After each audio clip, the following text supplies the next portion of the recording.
Hey everyone, welcome back to the channel. As we're getting to the end of the year, I've started putting together my 2023 reading plans. In this first video, I'm going to go through the 10 self-pub titles that I want to try out next year.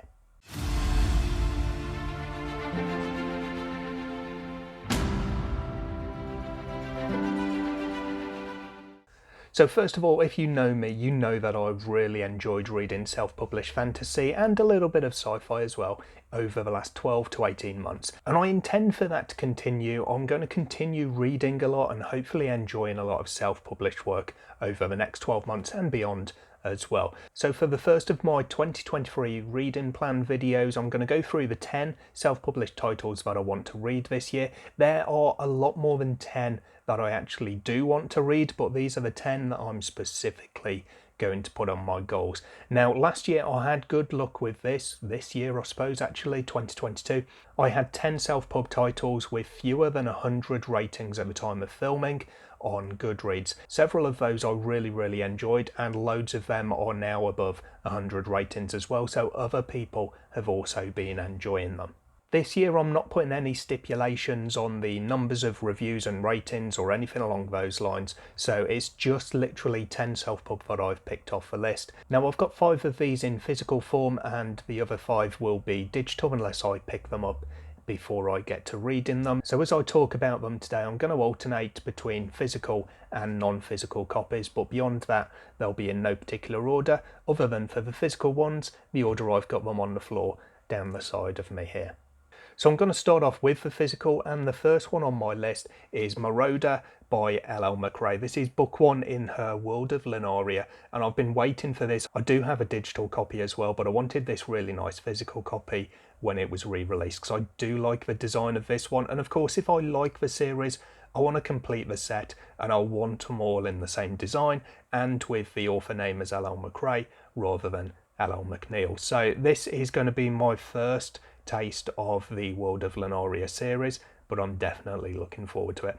I'll read through synopses for all of these as well. And for Moroda, it says, devastated by their father's death, Moroda and her sister struggle to make ends meet. Things go from bad to worse when a rogue dragon destroys their city.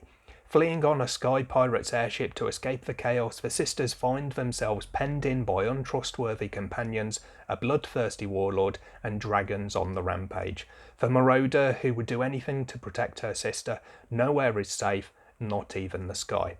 The balance of power in Lunaria is tipping. Can one woman make the difference? So, as it says at the bottom, if you love dragons, airships, and sky pirates, you'll love discovering the World of Lunaria. So that's pretty much what I've heard. Dragons, sky pirates, and more. So I'm definitely in for that. I've had some good success with that in Burn Red Skies in 2022, and I'm hoping that Moroda is going to continue that trend for me.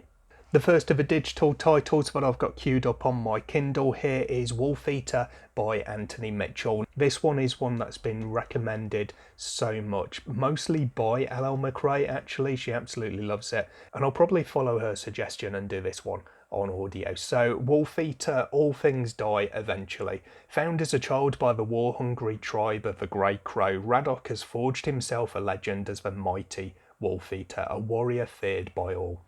Yet even legends can die, and when he finds himself inflicted with a fatal disease, Radok sets out on a quest to face his gods and ask them the one question only gods can answer: what was the meaning of it all? With him goes Nyana, the blind 8-year-old girl long held in his care, who has her own questions for the gods.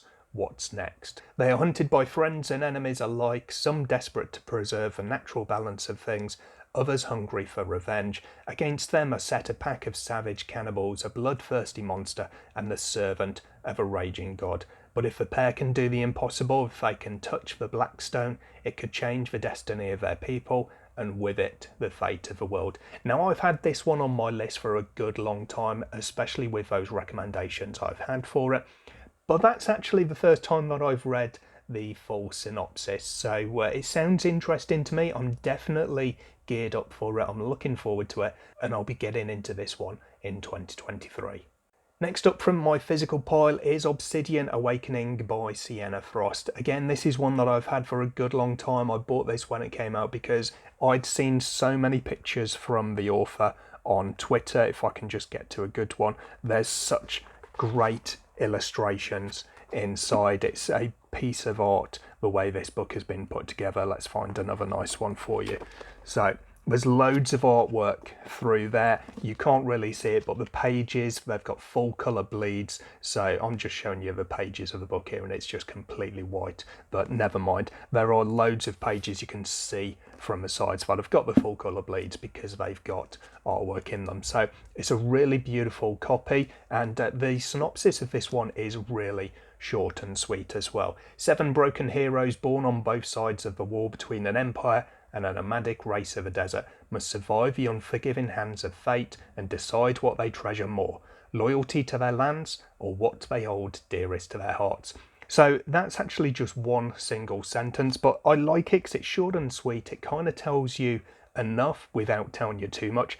And one thing it does suggest is that there are 7 point of view characters, and I'm pretty sure I've seen the author confirm that's the case. So this is one that I'm definitely looking forward to. I've heard a lot of good reviews about it recently, so it's one that's high up on my list. Next up on my digital list, and we kind of go the opposite direction in terms of the synopsis length, this one is A Realm of Stones and Whispers by Ginevra Mancinelli. This is book 1 in her Hello of Talons and Tears series. I have read a kind of prequel novella to this one, set some years or centuries perhaps ahead of this series, but this is a series that I've heard a lot about from the author in her description. It's very kind of A Song of Ice and Fire inspired, and I'm looking forward to getting into it. As far as the synopsis goes, it's about an ambitious house. Kings ruled the Silverlands until a mysterious fog descended from the heights and devoured the lives of everything it touched. Generations after the event, only a few ruling houses are in charge, with House Lionhelm aspiring to unify the realm against the appointed governors of the Regency. A world of politics and magic. At the age of 14, Tekla Lionhelm should take the reins of her future, but between religion and research she must also consider marriage. After accidentally killing a man, Tekla discovers there could be more to the faith she practices.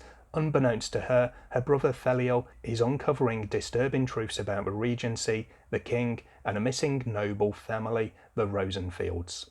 In the capital, surveillant Opherus Goldsnout comes across a young healer and the man she is treating, Jasher, and suspects him to play a role in the disappearances of several girls. As Jasher looks for answers regarding his health while Opherus investigates the Rosenfields, they both find out about occult societies reclaiming their stolen lands. In a tale of ladies and lords, criminals and sentinels, maids and soldiers, followers and heretics, each must choose between duty and resentment, spirit and flesh, love and vengeance. The dream of a united land is fading, morality crumbles, and a war blows. So there's a lot in there to unpack, but it's one that I'm definitely looking forward to doing that for as I get into this series.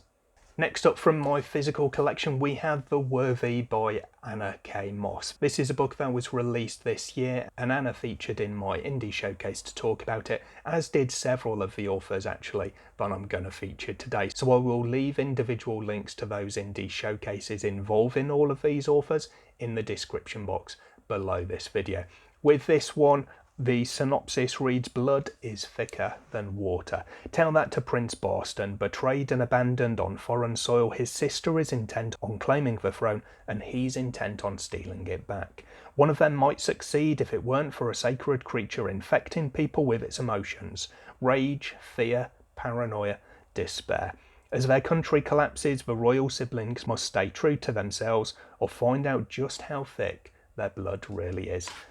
This, I did read the first chapter for. It was a very short first chapter, kind of a prologue which sets the scene, and it does sound quite dark and atmospheric, so I'm looking forward to getting into The Worthy by Anna K. Moss.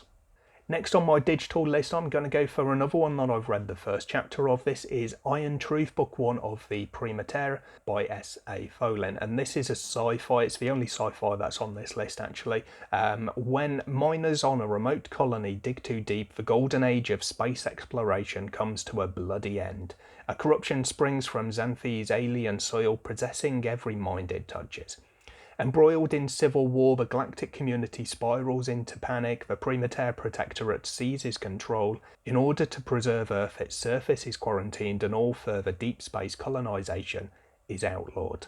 Aboard one of the last colony ships, junior botanist Joy Somerset slumbers in cryostasis, unaware of war and corruption. Expecting the clear skies of a garden colony, she instead wakes stranded on Cato, a planet whose menacing sands seem to share a hunger with the crazed locals, and Joy faces mortal peril at every turn. Commander Casimir, troubled by a past of epic proportions, is a Primateer veteran dedicated to fighting the corruption. Now he leads an elite strike team on a mission to recover a clandestine starship lost on Cato. On this storm-lashed world surrounded by shadow and ruin, Casimir faces not only failure, but the loss of what little sanity he has. Joy and Casimir must trust each other long enough to uncover Cato's dark secret and work together to survive deranged cultists, terrorist rebels, and the Iron Truth. So I really enjoyed it. I didn't actually finish the whole of the first chapter because it was quite long, but what I read of it I really did enjoy. It sounds like my sort of sci-fi, so I'm looking forward to continuing with this one. It was the winner of the SPSFC, the self-published science fiction competition, the first iteration of that, so it's got good pedigree, lots of people enjoyed it, and I'm hoping that I'll be one of those. Next on my physical list we have Blackstone Heart, book 1 of the Obsidian Path by Michael R. Fletcher, and although I really like the covers and the books themselves in this series are really nice, really high quality, I'm not sure what I think about the kind of monotone front covers of them, because this one especially is pretty dark. The third book in the series, I adore the cover for it, the design is beautiful, but on the hardback it is in a tone of blue, so I'm not sure. I kind of prefer the quality and the feel of the hardbacks, but the colours on the design of the paperbacks. So that one is a bit of a pain. But either way, this is another one that doesn't really have a very long synopsis. On the back it says, "That which kills you makes you stronger. I had a vision of remaking the world as it once was. She tore out my eyes and replaced that vision with one of her own." So there's really not a lot to it. I don't know much about it, except that it's quite dark, which is what Michael R. Fletcher is known for. There's some really nice artwork inside here, so the physical copies are actually really nice, and I'm hoping that I'm going to enjoy the story inside as well. So moving on to the next of the digital copies that I've got, and this one is again a little bit different from me because it's a Norse inspired story, and I don't read too many of them. They kind of stray a little bit towards the historical fantasy side of it rather than specifically historical fiction, so at least I do prefer this because it's set in a fantasy world. This one though is Queens of the Wyrd by Tamandra Whitecastle, which is book 1 in the Shield Maiden saga. The synopsis says, "Raise your shield, defend your sisters, prepare for battle." Half-giant Lovis and her shield maiden warband were once among the fiercest warriors in Midgard, but those days are long past and now Lovis just wants to provide a safe home for herself and a daughter. That is until her former shield sister Solvig shows up on her doorstep with shattering news. Solvig's warrior daughter is trapped on the plains of Vigrid in a siege gone ugly. Desperate to rescue her, Sol is trying to get the old warband back together again. But their glory days are a distant memory. The shield maidens are shield mothers now, entangled in domestic obligations and ancient rivalries. But family is everything, and Lovis was never more at home than at her shield sister's side. The road won't be easy, old debts must be paid, wrongs must be righted, and the Nornir are always pulling on loose threads, leaving the Shield Maidens facing the end of all 9 realms. Ragnarok is coming, and if the Shield Maidens can't stop it, Lovis will lose everyone she loves. So obviously there's a lot of Norse mythology and terminology in there as well, but I'm looking forward to this one. I love the cover design on it, it sounds really cool. I did like the sound of Kings of the World, but didn't really get on with that, and this has got a very similar story but kind of gender bent, so it'll be interesting to compare the two of those, and I'm really hoping that I enjoy this one a lot more than I enjoyed Kings of the World, because it wasn't the story that turned me off that one, it was the humour in it which just didn't suit me. So let's see what this one's got in 2023.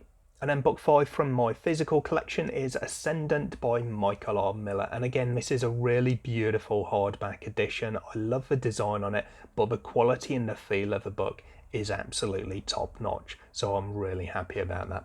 This one says, Holtcock was never meant to be a dragon rider. He has always served the Order Hall of the Crag dutifully, keeping their kitchen pots clean. Until he discovers a dark secret. Dragons do not tolerate weakness among their kin, killing the young they deem flawed. Moved by pity, Holt defies the Order, rescues a doomed egg, and vows to protect the blind dragon within. But the scourge is rising, undead hordes roam the land, spreading the blight and leaving destruction in their wake. The dragon riders are being slaughtered and betrayal lurks in the shadows. Holt has one chance to survive. He must cultivate the mysterious power of his dragon's magical core.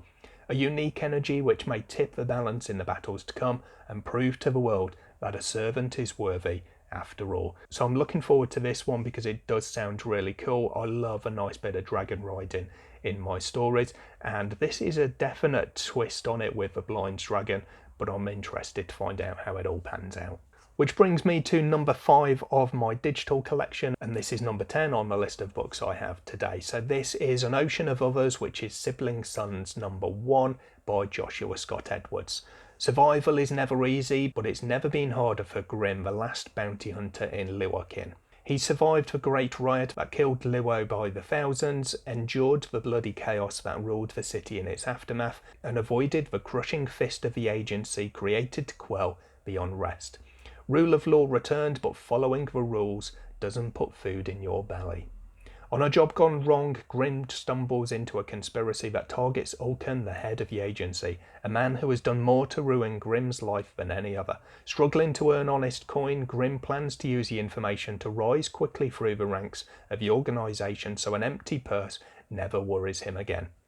He becomes a finger of the agency, joining a sardonic ranger, 2 fugitive siblings, a stone-skinned scar dwarf, and a powerful dark mage, none of whom know any better than Grim what they've gotten themselves into. Grim's hand soon discovers the agency's furtive work is far deadlier than hunting bounties. When fighting to save his home from monsters who once were men, Grim discovers the conspiracy runs deeper than just Ulcan and the agency. What was unleashed is spreading, and if Grim's sanity doesn't prevail, it will consume the minds of the Bright Empire and beyond. So this is another one that came onto my radar when the cover was unleashed, and everyone fell over it in adoring waves because it's a Felix Ortez piece, and he's delivered some outstanding covers, some of which have already been displayed in this little kind of showcase today. So it does sound like it's an interesting read as well. I've heard some good things about it, as I have with many of these titles, and I'm really looking forward to digging into it in 2023. So as I said, there's loads of self-pub that I'm looking forward to this year, but these are the 10 that I'm going to be including in my specific plans and definitely tackling in the next year. Let me know in the comments down below if you've read any of these and if you've got any plans for self-published fantasy or sci-fi or any other genre in 2023. As usual, you can find all my social media and support channel links in the description box below this video, including my book club Discord and my Patreon. Do come along and join the fun if you want to and if you can. That's everything for today though, and I hope to see you next time. Until then, of course, take care of yourselves, read some good books. Bye for now.